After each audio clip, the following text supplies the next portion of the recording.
Hi, it's Red Raven here. Welcome to my channel, my darlings. Don't worry about the clicking, this is my boyfriend on the computer. Clicking away. I wanted to do another video today, doing weekly updates. This will be hashtag number 6 of the, whatever you want to call it, montage, chaptering of me documenting every week. So we're at week 6. So let's get into the video. This week has been a little bit better, but also it's been really hard. I've struggled with really bad anxiety again and sort of trying to maintain calm whilst feeling anxious. Now, if any of you guys have experienced really bad anxiety, you know what I mean. You lose your shit. You can't rationalize things very well. You struggle with things and everything just feels so much worse than it actually is. So that's been really hard to sort of deal with. And like the other one video I did, trigger warning, so don't watch this bit. Maybe scroll to 3 minutes in the video. But I have been hitting myself still and legs due to really bad frustration. But I am dealing with more of my emotions, and I've been focusing on what my therapist has been telling me, because she's been telling me that obviously, you know, I've been rationalizing my feelings and putting like words to it, which has then caused the frustration and then caused me to melt down more or stress out or freak out. And sometimes you just gotta feel your bloody feelings. You can't put words to it, you can't describe it, you just have to just feel. And it can be really scary, and that's what it's been like this week. Really scary. Obviously the anxiety is more pinpointed towards my animals, probably due to how I was brought up and it's triggering me, but my animals are actually fine. My crested gecko is fine. He's skinny, he's small, he doesn't need a lot, but that's who Rex is. He has always been that way, you know. We were told by a vet that I think is wrong. About 2 years ago he was going to pig it, die, and he didn't. And he is still with us, running around like a crazy, hyper little child on Skittles. Guinea pigs are fine, they're healthy, and I still have Dottie, still my one mouse out of the 3.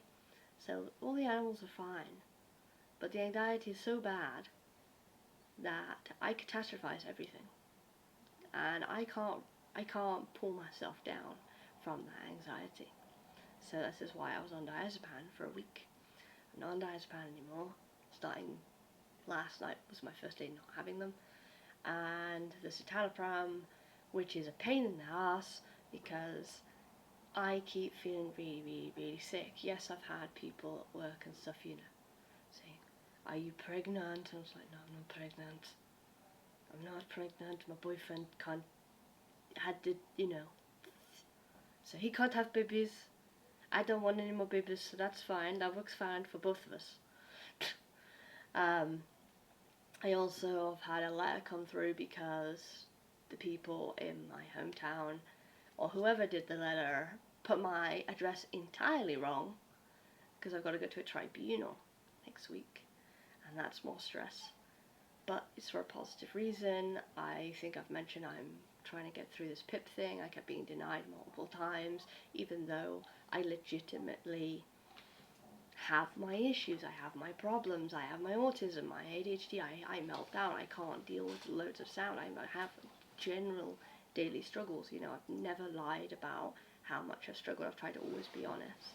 In fact, most of the time I actually play down how bad things are, because I try and prove to myself that I don't need help, but I do need help.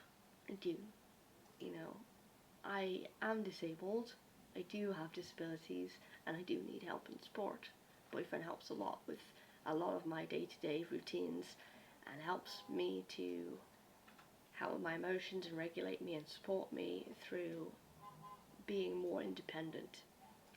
And I really appreciate all of his support. He's been a rock for me the last 2 weeks, because 2 weeks have been hell.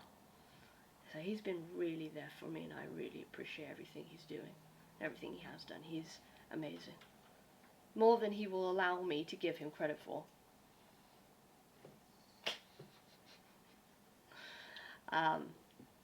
But yeah, I've got to go to this tribunal. I've got to sort of like explain why I am the way that I am, you know, and I'm quite stressed about it.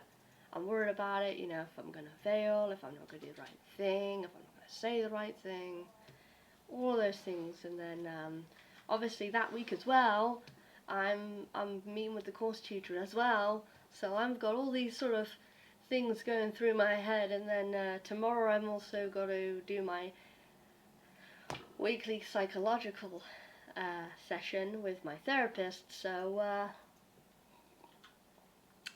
it's a lot of stress. It's a lot of stress, and I don't know if you saw the video, the little short that I did the other day. I was showing you my new trousers and my new necklace. I call it like my murder necklace because it has like loads of axes and wrenches and stuff on it, with like fake blood, fake blood on it. I call it my murder necklace. That's kind of cool, and that's from Shein. Shein is amazing, by the way. If you want goth clothes and you don't want to break the bank, go to Shein. You know, I'm not sponsored by them, but go to them. They're very good. They've done a thing that is really helpful to me, because obviously I'm kind of like pear-shaped. I've had 3 kids, of course, you know. I'm smaller on the top part than I am on the bottom. And generally, if you're doing sizing and you're doing all these things, you have no idea, like, if the bottoms or the tops are going to fit. And what they do is they give you, like, a picture of different bodies, like a physical picture. And you think, okay, well, that looks more like my body, and this looks more like my body. And that has really helped me to sort of get it right. So I bought some trousers from them. I'm like, oh, are these going to fit? Or am I going to be really grumpy? Let's test this theory. So the trousers are in the other video and they fit perfectly. I did buy something else. I'm not showing it on here because my channel is not that type of content. I bought some lingerie and that fit perfectly, and I was worried it wouldn't fit on the bottom half, and it did. Again, I'm not that type of channel. I know I do not have OnlyFans, for any people who are asking right now. So yeah, Shein is really good if you're a person who's like me, you've got a bit of a tummy, or a bit of thighs, or a bit of a bum. It's a really good site to go on for like goth clothes and just normal clothes and necklaces, and the earrings are really cheap on there as well.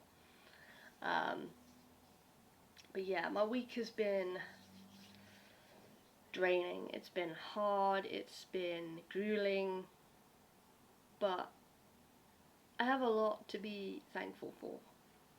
You know, if I pan back, let's say when I was 24, for example. I'm 31 now. When I was 24, I remember living with my abuser, my ex, and yes, my kids were at home at this point, and I had no ambition.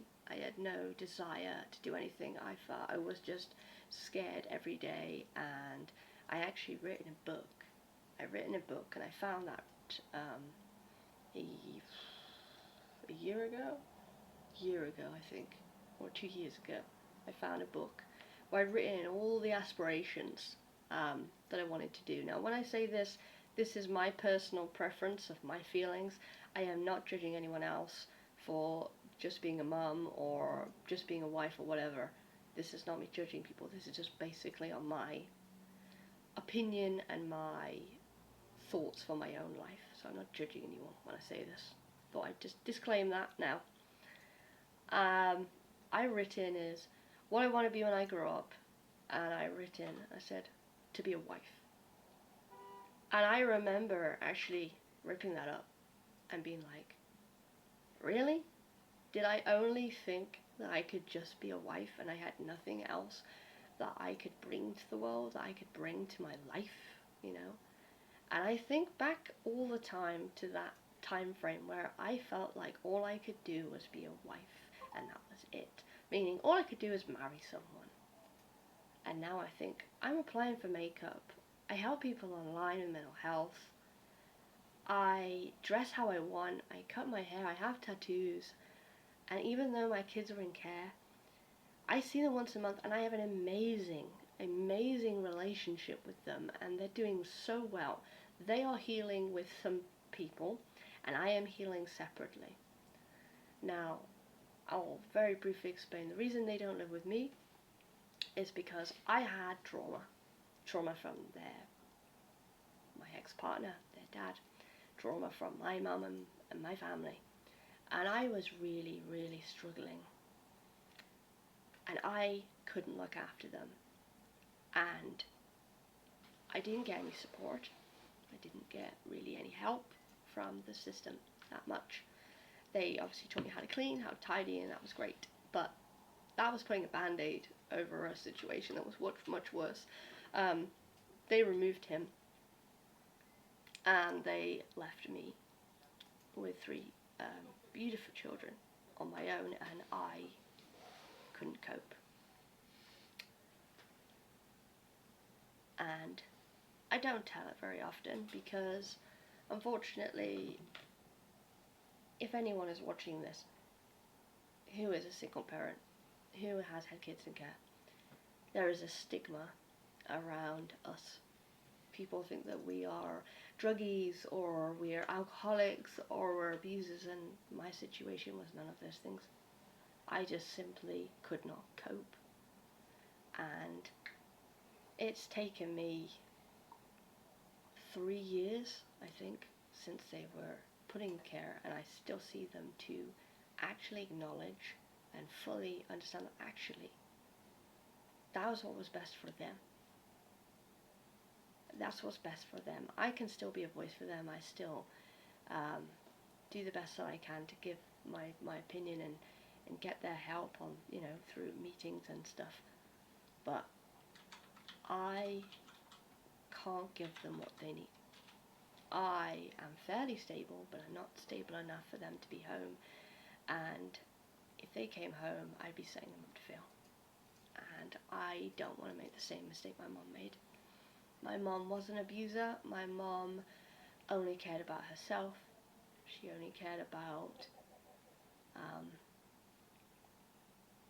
being with men, and she didn't care about me.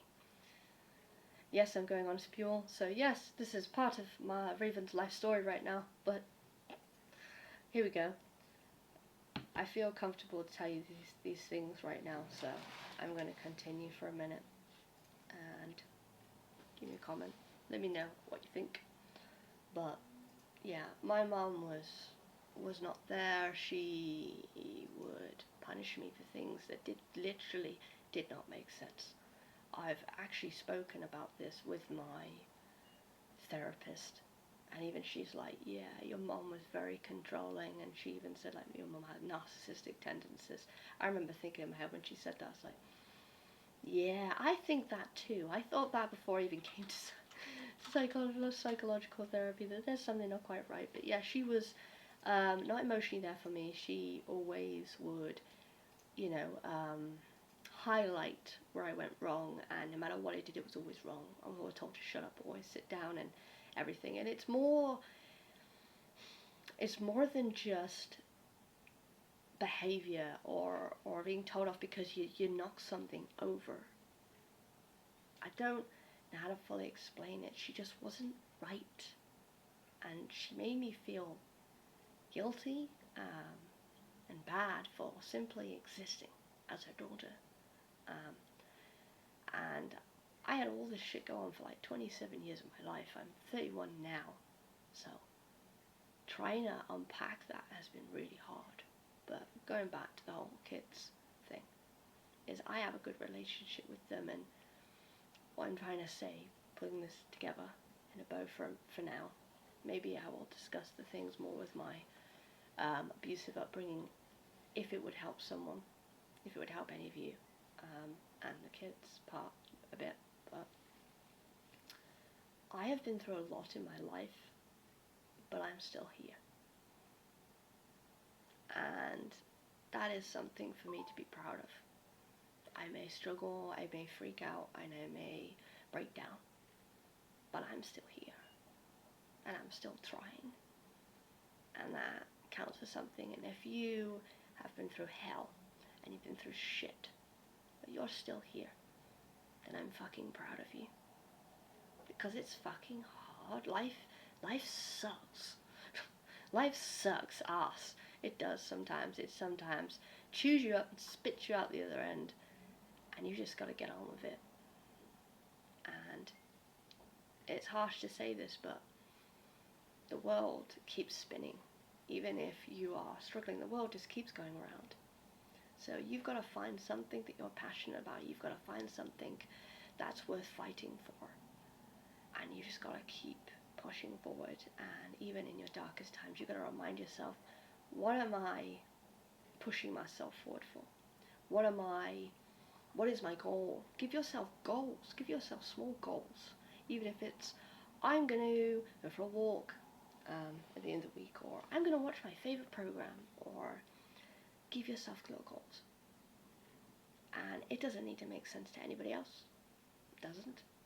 It only needs to make sense to you. But know that I am here for you. I may be a lady on a screen that's just talking to you right now, but I understand, and I know how lonely it is. I know how isolating it can be. But know that I'm with you. I'm here. And if you need some advice, comment on these videos, talk to me, and I will reply.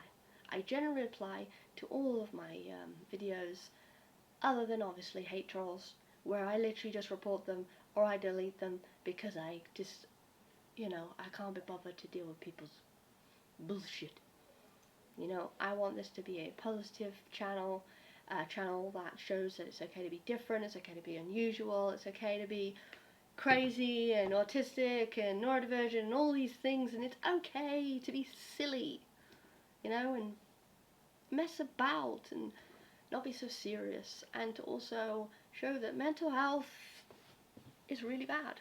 Mental health affects everybody, and we can't just always put on a fake face, we can't always just put on a fake smile and act like everything's okay. And some people say such damaging things to people like us with mental health issues of buck up, it's nothing to worry about. Well, they're not in your head. I don't need to understand what you're going through right now, but what I need you to know is that you are loved, you are important, and you are worth it. And even though things may suck right now, feelings are temporary. Moods are temporary. There will be a time where you will feel better. It may be for a minute, or an hour, or a day. But know that to anybody who tells you life is easy, they're lying.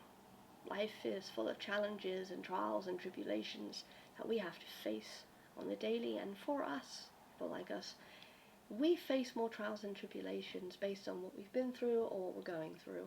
So it takes us more effort to do things, to get out of bed, to have a shower, to eat, to do all these things.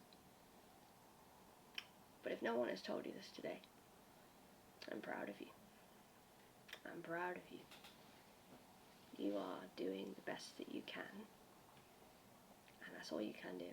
Even if you've simply got out of bed and just sat and watched this video and watched me drabble on the last, 19 minutes. Know that I'm proud of you. And that ends my video for today. Remember, I love you. You're amazing. You're wonderful. You're beautiful. Never stop being you. Okay? And I'll see you in the next video, my dogs. We're breathing out. Bye!